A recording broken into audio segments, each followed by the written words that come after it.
Hello chess friends and welcome to Zado's chess channel and welcome back to the new In Chess Classic tournament in 2021. We have reached again the quarterfinal stage. It's now the second game of the quarterfinals, and now we're following the match game between Magnus Carlsen and Teimur Radjabov.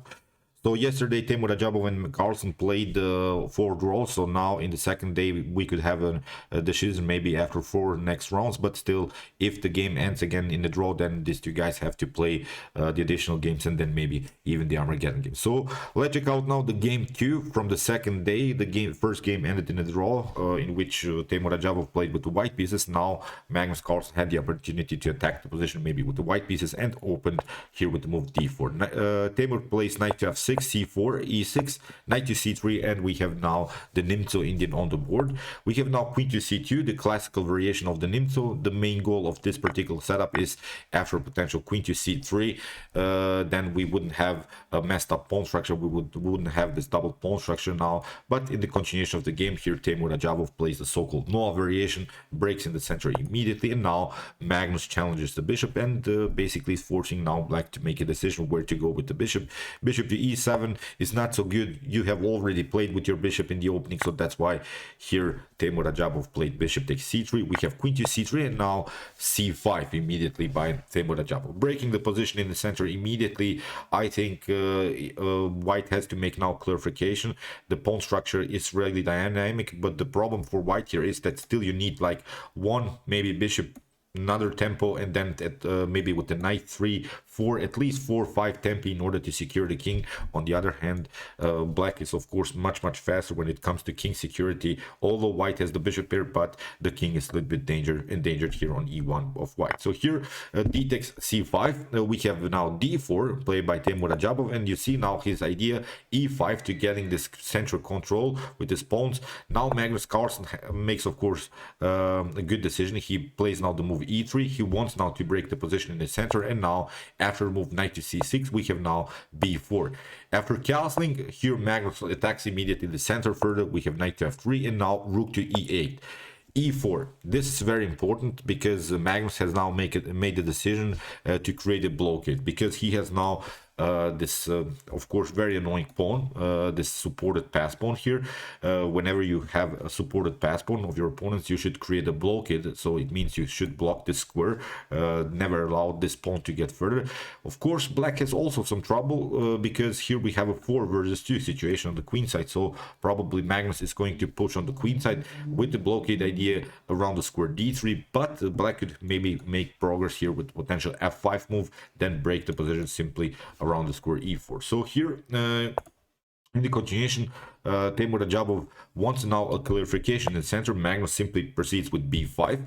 We have knight to e7. You see now Teimur Radjabov's clear idea, knight to g6, knight to h5, maybe here, and then cement one of these knights on a very aggressive score on f4. This could be a very nice setup. Then black would have a compact position. But you see now the next couple of moves by Magnus Carlsen, how he make something out of his 4 versus 2 situation. Here after the move queen to c7, we have bishop to a3, knight to d7, and now a great move here by Magnus Carlsen. It's the move c6. c6 is really breaking the position, because you see now what Magnus Carlsen's idea was. We have now b takes c6. It's a sacrificing pawn idea, but now c5.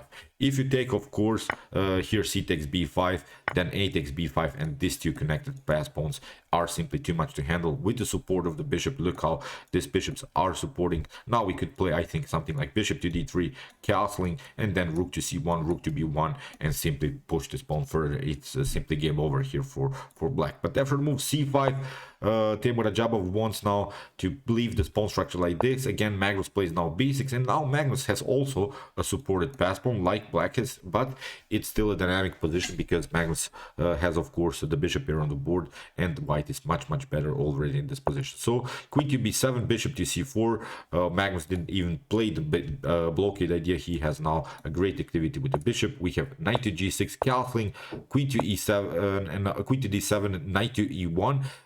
because the knight is really the best piece to create a blockade. It's simply better. The knight on d3 would be very good. Then we could even try some g3 f4 ideas, maybe rook to e1. Then you get use of this pawn, because many pieces of blacks are simply deflected to the queen side, because the serious threat is this particular move. If b7 happens, for instance, with the tempo or something, then black could be simply lost. So here in the continuation, bishop to a6, we have bishop takes a6, rook to a6, and now f3. Magnus fixes the pawn and now plays rook to d1.